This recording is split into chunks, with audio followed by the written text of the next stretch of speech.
Today on KSL Plus, We just kind of engulf the atmosphere that we have. heal the people, protect the sacred. No matter how hot or cold it is, we are there for prayer and we have a purpose. During this disruptive and devastating pandemic, a group of Native Americans from Utah is bringing a different kind of healing to the people and land across the United States. We went to do these things on our own because we felt like this was what the land needed and what the people needed.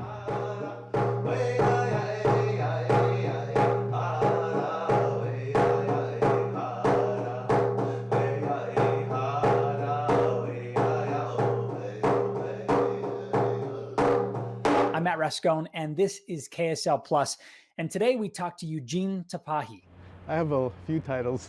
I'm sure, yeah. So yeah, my title would be landscape photographer. A member of the Navajo Nation and founder of the Jingle Dress Project.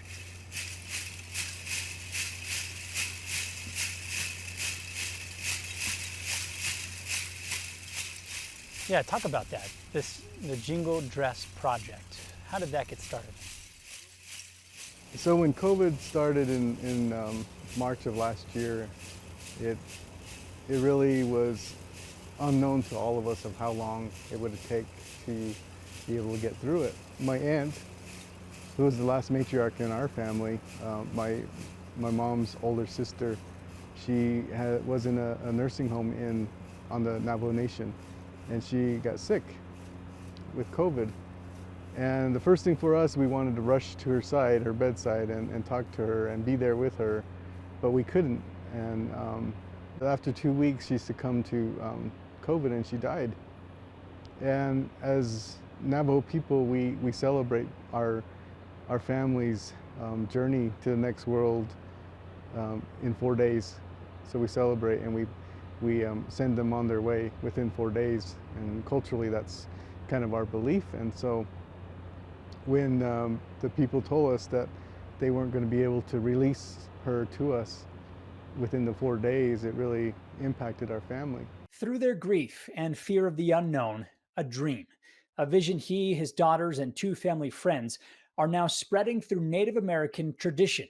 It was just a difficult time, and along with that, not only was that difficult, but all my shows, my art shows, and I do landscape photography full time, and they were canceling. And I was worried about how I was gonna feed my family, how I was gonna take care of my bills, and it was just really a difficult time. And so when I returned back to the Navajo Nation and got back to Utah, that's when I had the dream. I had the dream of this project.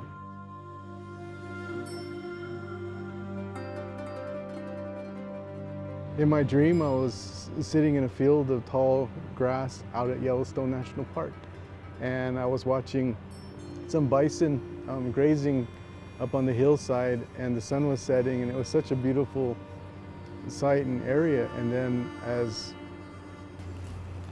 the dream was going, I started hearing the sounds of the jingle dress.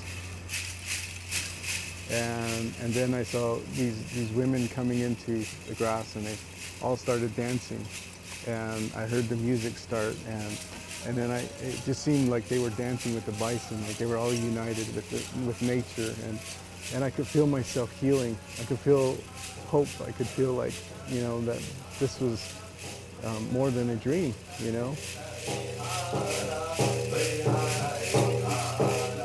As Native people, we have these dreams, and a lot of times these dreams are meant for us. They're like visions, and I really wanted to kind of just put this aside, and just say, oh, was this a beautiful dream, and move on. But it kept resonating with me to the point where I ended up telling my family. I told my daughters, Erin and Dion, and my wife, Sharon, I said, this is my dream. This is what I had this dream of. And they just were so spiritually lifted by this dream too. And I told them, I said, wouldn't it be wonderful if we could make this dream a reality, to make it come true? And that's where it started. Native American communities often use jingle dress dances to promote healing. Before we dance, we were all very thoughtful and kind of in a reverence manner because of the healing and the purpose behind this dance and what it represents and what it is. Dancers are always women. They wear traditional clothing laced with jingles, What makes it a jingle dress is these jingles. and they dance with a clear mind and heart, praying while they dance with all of their intentions focused on that healing they believe needs to take place. No matter how hot or cold it is, we are there for prayer and we have a purpose. So then we kind of hit that like determined kind of phase, and then we dance. Dancing is hard, especially on the calves and the lower knees, just because of the style of dancing and us being on our toes. But as we're dancing, we're so focused on thought that it kind of those thoughts overcome the worriness of our bodies and kind of how tired we are. So we just are dancing in prayer. Sometimes this is done at a powwow with hundreds of people, sometimes just within a family. Eugene didn't realize it at the time, but his dream and the project reflected almost exactly how this tradition came about. We just thought that this needed to happen, and so that's kind of how the project kind of got together. Yeah, but it turns out that there's a history behind that, right? Yeah. With this dance, even back to the Spanish flu. Right. So the correlation between COVID pandemic and the Spanish flu back in 1918, I didn't know that there was a correlation with the jingle dress dance or the jingle dress. I didn't know this until like maybe a month or so into our project. I was approached by a good friend of mine. Her name is Brenda Child, and she was a professor at the University of Minnesota.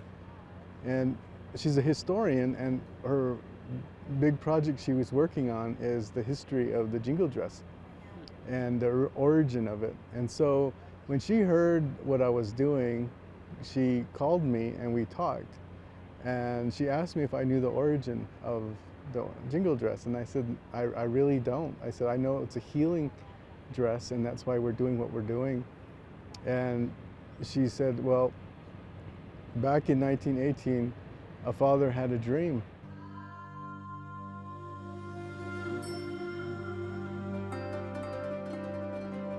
Because his daughter was sick with the influenza, the Spanish flu.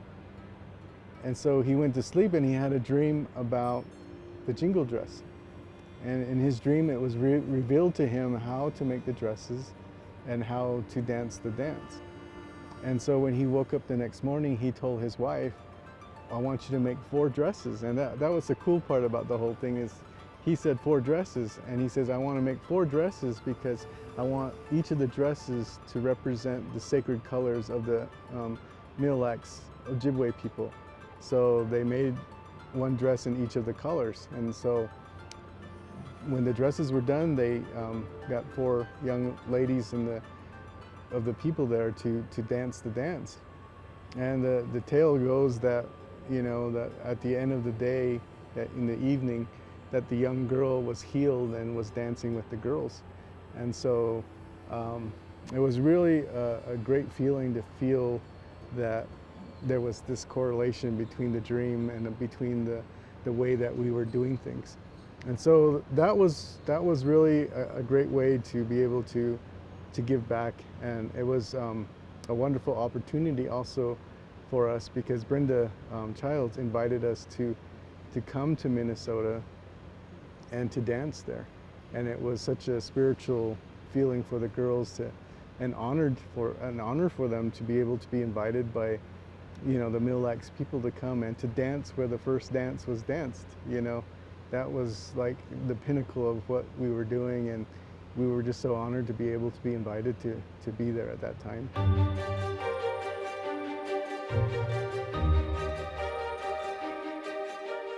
Sonny, Aaron, Dion, Joannie, and Eugene then spent the next several months driving around the country, from the Great Lakes to Yellowstone, to Washington, D.C., to the Pacific Northwest, bringing healing through dance. At the beginning, it was really private, and when we went to the Redwood Forest, we just danced by ourselves at Redwood Forest. You know, we did the honor dance and the healing dance there. We went to do these things on our own because we felt like this was what the land needed and what the people needed. How many states have you taken this to? Oh my gosh, we kind of made an estimate that we've done about 30,000 miles, or 30,000 miles on the road. We just got back from Seattle and Oregon, the Northwest Pacific up there, but we've been to New York on the East Coast, we've been to the West Coast, and we've been to South Dakota, North Dakota, we've been to Minnesota, Chicago, California. I mean, we've been to a lot of areas. And Eugene says the healing they have seen is not just physical. Can you describe the reaction and what you guys feel and what your daughters and others feel when what you get out of this dance? So just to bring it back to what our project really is about, it's about taking the healing power of the jingle dress to the land. And at the time during COVID, when everyone's staying home, there were reports of the land was actually healing because no one was driving and everyone was staying home. And when we went out to Yellowstone National Park during pandemic, there's no cars there, there's nobody there. And it was really a wonderful feeling because we saw the calves of the bison roaming really close to the road. We saw wolverines, we saw otters, we saw things that I hadn't seen in like 6 years of going to the national park. And that was the thing that I really wanted to be sure of, you know, it's called Art Heals, the Jingle Dress Project. And that's the thing I wanted to do, is to bring this philosophy of art, combining different arts to be able to make people feel hope and to heal. The art of photography, the art of the dance, the art of the regalia, the art of song, and then also the art of the landscape, of Mother Nature. We wanted to bring all these elements together and unite them. It's not just pretty pictures of the girls, but it's a composition of all this unity of what's around them.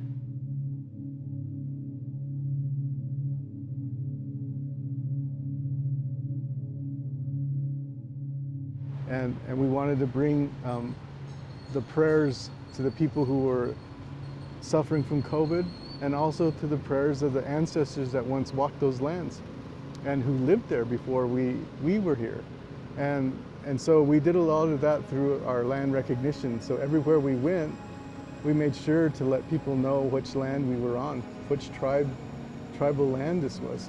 And so when we started doing that, and we started talking about Native issues, because even before the pandemic, I was a huge advocate for missing murdered Indigenous women.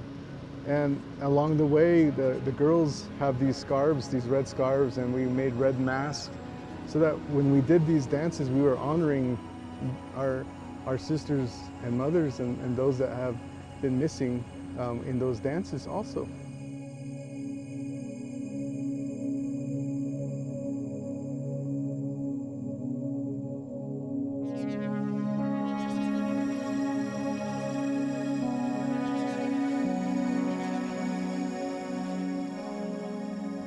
And we were doing it in such a beautiful way that I think that's the impact. That was the positivity of this project, is that people loved it.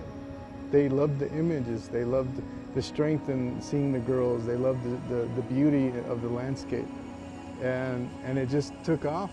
It was just phenomenal for us that we didn't want to do this for publicity. We didn't want to do it for show. This is a healing project, and we're getting a lot of people right now who are asking us to perform.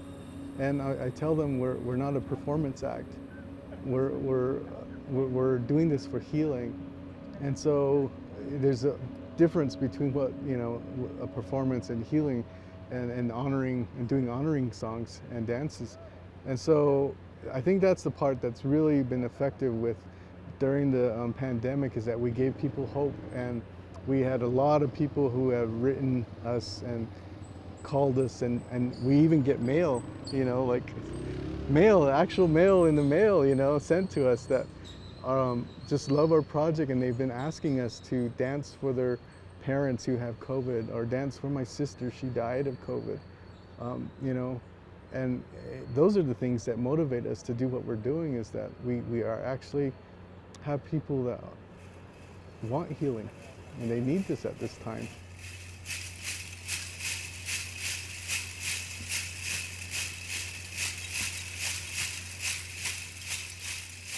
Every single one of those jingles are representative of prayers.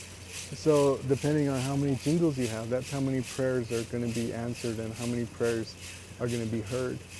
And I always tell the girls, I said, you know, if you hold one jingle and you shake it, it doesn't make a sound because it has no bell. It's not a bell, it's a jingle.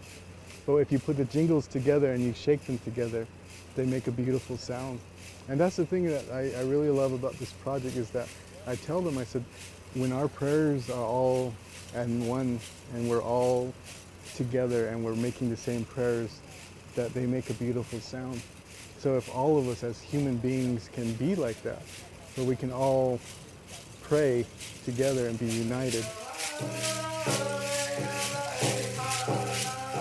that we could all make a beautiful sound, and that we all could be able to heal and to unite the world. And I think that's the great thing about this project, is that we're doing it in a beautiful way. We're not trying to yell at people. We're trying to tell them it's okay, you know, it's okay to be different. It's okay to have different values, as long as we respect one another and care about each other and take care of one another, that we can get through this together.